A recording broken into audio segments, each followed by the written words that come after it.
LTX 2.3 is finally here. Guys, are we ready to have some real fun with this?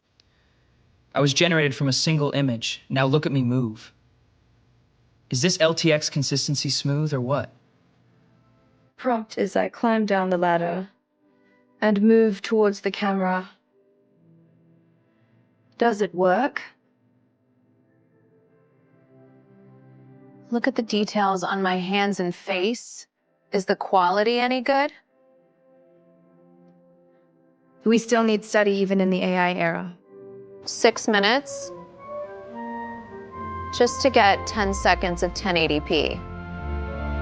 Well, now it is time to find all the beautiful images you created before and bring them to life. Image selection and the prompt is everything. Want to learn? Stay and watch. Who says AI tutorial has to be boring? So hopefully you guys enjoyed these introduction videos I've made by using LTX 2.3 and 1.2GP on my own computer. And this video is not a review video. I'm not gonna say, is the quality good or bad? You guys can be the judge yourself. What I do want to tell you guys is how exactly do I make these footages and what workflow do I use and how do I achieve this level of realism. As you guys can see on my screen, this is my workflow. And the most important thing in the step 1 is to have a realistic base image generated that you can fit to LTX 2.3 model. Well, it sounds super simple, right? But there's definitely more to it. As you can see, this is all the source image I used to generate the clip that you've seen before.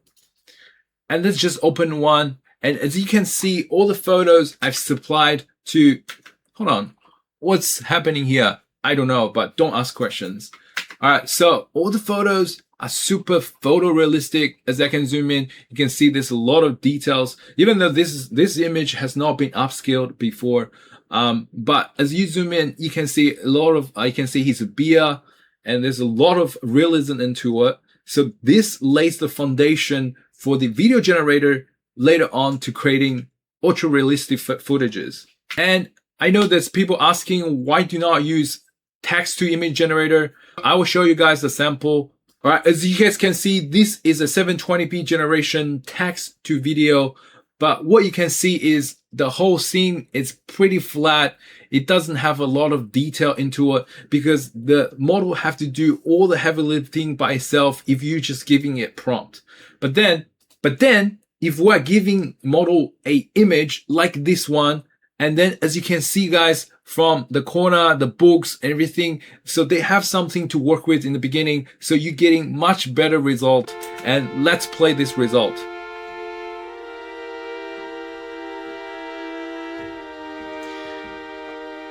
Well, as you guys can see, it is not perfect. It's a miles ahead to the text to video generation. So for this exact reason, we're going to use everything for image to video generation for this tutorial. All right, the next question you ask, how do you get this high quality source input? In my YouTube channel, I have heaps of resources to teach you how to create realistic photo of a character.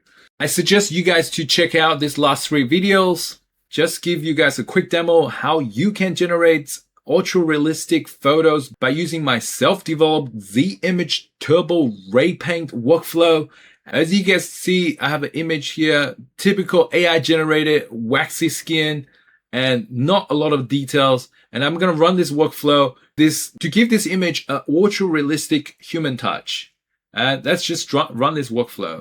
All right, guys. So image has generated. Let's have a look at the result. I'll just zoom in a little bit and let's see the result. And check it out, guys. It's amazed me every single time. Plastic doll looking to realistic human looking, and everything is being preserved.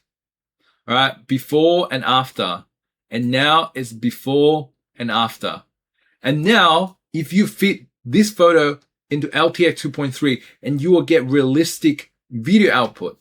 Simple mathematics. God, I love doing this. So now we covered the step 1, which realistic base image generation. Now let's move to step 2, which is deployment and setup. The simple way, forget about ComfyUI. We're going to run LTX 2.3 on 12GP. If you don't know what a 12GP is, stop right now. Go to my YouTube channel and check this video. I will leave in the link in the description and watch this video right now to learn the setups.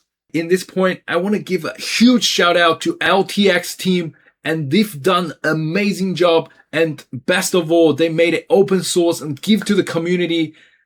Big thank you guys. And also the honorable mention, the 12GP team, another open legend. They have been supporting LTX 2.3 since day 0, and they've been making updates almost daily, and it's all done this for free, guys. So big thank you to these two legends. So let's assume you already have your 12GP set up. So next step is to launch it. Let's go.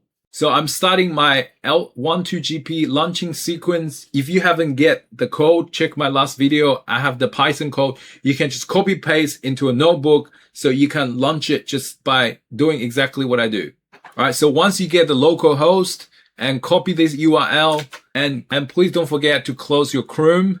And then I'm using a new browser. It's called Meme browser. And then just put a URL here, hit enter, and then you will come to the user interface. All right. And then at this moment, I want to take a pause and show you guys something.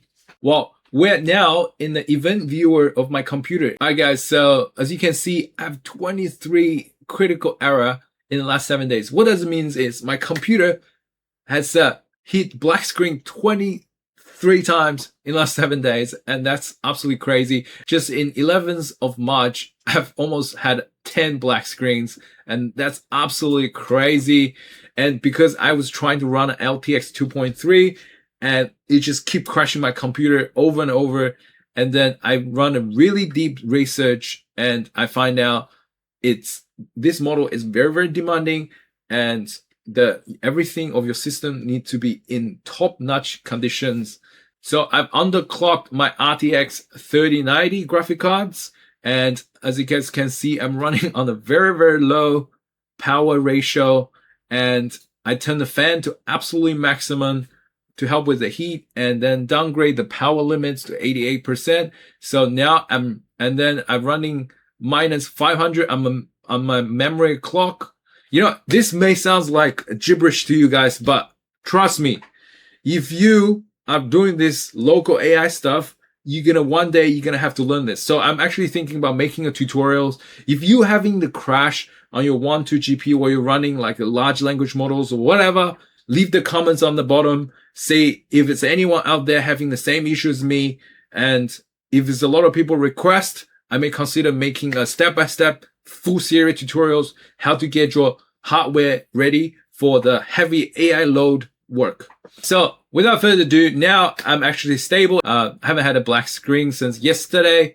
So now let's get into how to use this interface. So let's go start video with image, and then come here. We just choose the image we just generated now, and you can actually zoom out to have a look if it's the right image. Yep, that is the right image. And then when you come here, you can say generate video and sound based on text prompt. And you can change to generate video based on soundtrack and text prompt. That's what I'm saying. In the LTX 2.3 is actually a crazy model. They have lots of things. And now I'm actually finding really good tricks, which is first and last frames. And I'll show you guys in the end with some crazy project I'm working on. The whole LTX 2.3 deserves a full series of itself. So that's what I'm going to do next. I'm going to create a full directory to dive deep into LTX 2.3, because there's no way you can cover all that in a short video like this one, guys. All right, so let's make it simple. Let's just make it really simple. Let's just use the basic settings. So we're going to say generate video and soundtrack based on the text prompt. So that's what I use. This settings for all the clips you see in the beginning of this video. So now we'll come to step 3. So now we'll come to the prompt. I'm going to show you guys the prompt I'm using. I'm using very simple prompt. In order to make you guys' life easier, I've built a system prompt that you can just fit into any large language model you are using. You just copy all this, and once you're done, you inputting what you want. So once you have this, you need to keep this in mind. You have to describe to the large language model what you want. So you need to describe the photo you took, and then what do you want this person doing, right? Say, for example, in this one, this is the starting frame, and I told the large language model, I want this woman to climb down the ladder and show the audience a book. And that's what she did. She climbed down the ladder and show audience a book, and she didn't say anything because I didn't ask her to say anything. Then I've including all the prompt I've using, but obviously I made some changes because you cannot rely on AI and everything. You have to sort of go through the prompt yourself. So this is the prompt AI generated for me, but I've went back and I've changed a lot of things. But I will leave these docs in the description so you guys can just download. Once you have your prompt generated, just come here, paste in there, and hit a generation, and then you will have your result. So after we're getting the tutorial out of the way, let's look some of the failed generations. And then this one I didn't include because if you guys see the teeth flickering just way too much. 1080p full high definition. You can see the teeth, right? This level of industrial detail is insane, right? But I actually found a way to fix this, but will be in the next video. I think the LTX 2.3 itself have no flickering teeth issues because we're using distilled version and it's being heavily compressed. So when the character is too far away, you have the teeth issues. But what really surprised me is this one. This is the last footage you've seen, but let's come look here. See from here, her face is out of focus, and this is called rack focus in the cinematic term. So what it does is they slowly change the zoom ring of the camera to focus right on her eyes. But this model is super good at rack focus, so it's like change the focus in and out. Right? Just wait for that. See that? See, now it's crystal clear. But then look, her teeth, when this close, she doesn't have the teeth morphing issues. Her teeth is fine. So the morphing, like the teeth flickering, it only happens when the face is not big enough on the screen. Okay? And then there's some honorable mentions, like this one. Watch my legs and foot movement. Like, I Do just they don't merge? like the teeth and the way she talks. But, you know, it's a good footage. And this one. Now I am running it's pretty cool. You know, like 2.3 on full 1080p. What do you guys think the quality now? So there's a handheld kind of shakes to it, but just don't like the way how she talks. So that didn't make it to the cut. But as you guys can see, yeah, I'm pretty honest with you guys. This is generation. I'm not overly cherry picking. All right, the model is actually good. All right, I'm not overly cherry picking, but I did get some like really weird zoom, like still zoom kind of footage. Yeah, like this one, still zoom, doesn't do anything. Don't know why, but I think eventually made it work. But you know, it's just a bit weird, right? See, that's weird. See the leg movement. And I did another control video dancing, and that was turned out to be absolutely a disaster. So like this one is completely a disaster. So I think the control video of this model is not that great. But what do want to show you guys is the first and last frame, and this is gonna blow you guys' mind. Don't shoot me. All right, guys, have a look at this one. All right, that's all I can show you guys. But next video, I will be reviewing how to do this first and last frame. Actually, I think with the first and last frame of the LTX 2.3, you can generate like unlimited videos. It's absolutely crazy. All right, hope you guys enjoyed today's video, and same, like and subscribe if you want to watch the first and last frame tutorials for LTX 2.3. And always have fun and stay safe, and see you guys in the next video. Now it is the time to try this yourself.